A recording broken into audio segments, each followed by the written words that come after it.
নমস্কার বন্ধুরা, রূপালী মিনি ব্লগে আপনাদের সবাইকে স্বাগত জানাই। আশা করি সবাই ভালো আছেন এবং সুস্থ আছেন।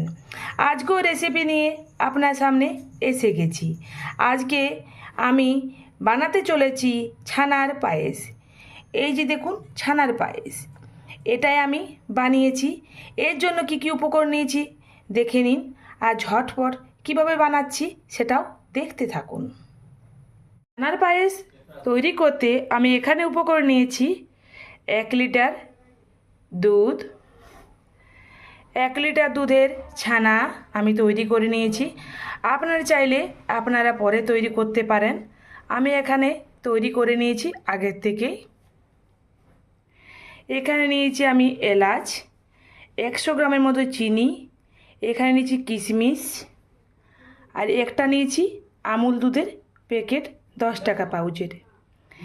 এবারে এই ছানাটাকে আমি জল থেকে উঠিয়ে নেব এবং ভালোভাবে জল দিয়ে এটা ধুয়ে নেব, যাতে টক ভাব একটুও না থাকে। চলুন এগুলো করে নিই। আগে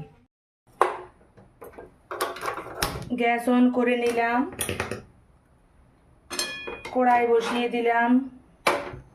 কড়াইয়ের মধ্যে আগের থেকে দেওয়া আছে দুধ। এই দুধের মধ্যে দিয়ে দেব 4টা এলাচ ভেঙে, 4টা এলাচ দিলাম। এবার এটা হালকা আঁচে কিছুক্ষণ ধরে নেড়ে চেড়ে এটাকে আমি ঘন করে নেব।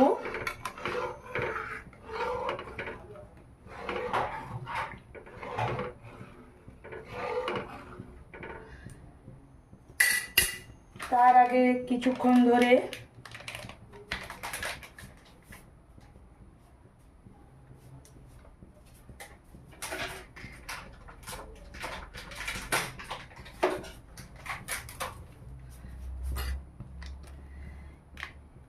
আমি যে 10 টাকা পাউচের যে আমুল দুধ নিয়েছিলাম এর মধ্যে আমি দিয়ে দিলাম।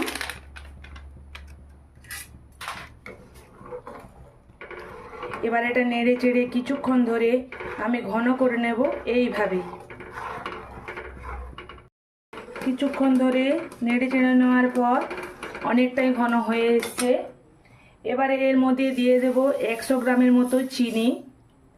আপনারা চাইলে এখানে গুঁড়ো ব্যবহার করতে পারেন, আমি এখানে চিনি দিচ্ছি। আবারও কিছুক্ষণ একইভাবে নেড়ে চেড়ে নিতে হবে।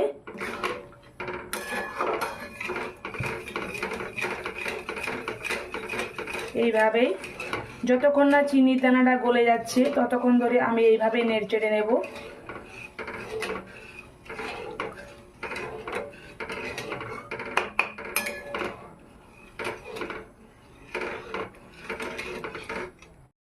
অনেকক্ষণ ধরে চিনি দিয়ে আমি দেখুন এটা ফুটিয়ে নিয়েছি, আর অনেকটা গাঢ় হয়ে গেছে।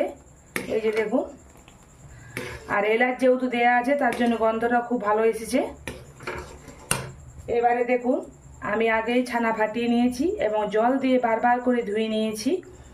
যদি বারবার করে জল দিয়ে না ধোয়া হয় তাহলে এই যে টক ভাবটা থাকে, এই যে বাকি দুধটা যে আছে এটা কেটে যাওয়ার ভয় থাকে, তার জন্য বারে বারে আমি জল দিয়ে এটা ধুয়ে নিয়েছি। এরপর দিয়ে দেব ছানাগুলি এর মধ্যে, একটু নেড়ে চেড়ে নেব।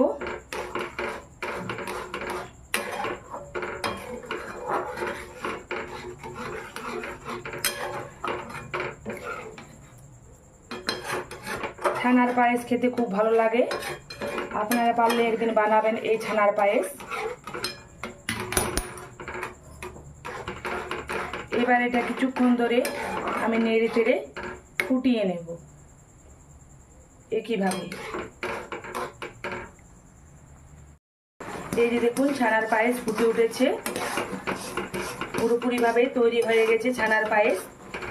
এবারে গ্যাসটা বন্ধ করে আমি কড়াই থেকে উঠিয়ে নেব একটা মাটির পাত্রে।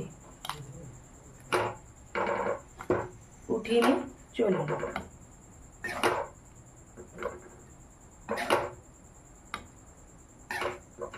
এইভাবে বাকিটা আমি উঠিয়ে নেব। আমি তো উঠিয়ে নিয়েছি ছানার পায়েস। এবার এর মধ্যে আমি দিয়ে দেব কিছু কিশমিশ। যেহেতু ঠান্ডা করতে দিয়েছিলাম, কারণ গরম থাকলে এটা ফেটে যাওয়ার ভয় থাকে। আর আমার বাচ্চারা যে কোনো পায়েসে কিশমিশ খেতে খুব ভালোবাসে, তার জন্যই আমি কিশমিশ পরে দিচ্ছি। আপনারা চাইলে দিতেও পারেন, আপনারা না যদি চান যে আমরা দেবো না, তো নাও দিতে পারেন।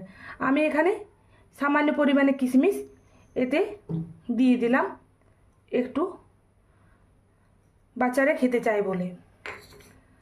তো দেখুন, আমি পুরোপুরিভাবে তৈরি করে নিয়েছি ছানার পায়েস।